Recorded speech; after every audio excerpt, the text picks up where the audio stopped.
Hi guys, Coach Gonzalez here. Welcome to Owsley Junior High, and I'm going to be your coach this year for athletics. I'm entering in my 13th year here at Owsley.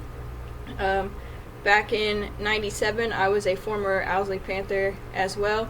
I had some of the same teachers are here that some of you may actually have as well. From Owsley, I went on to Bowie High School, and then from Bowie, I went to East Central University and played soccer there on a soccer scholarship. And I just love coaching every sport there is and getting kids in shape and to the next level that they didn't think that they could reach with fitness and nutrition and everything. This year feels like my first year of teaching all over again with virtual learning, so there's some anxiety on my end, and I know there is some on your end as well, but just know that I'm here to help you get through this, and we'll get through this together.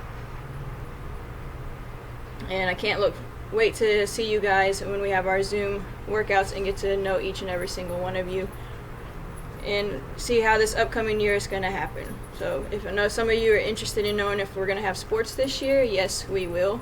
We'll have sports starting on September 14th when we go back to in-person. Then we will start volleyball and football season then. So just know that, yes, we will have sports this year, and we will still be working out in classes just virtually for now, but yes. And I can't wait to see you guys on Friday in our Zoom.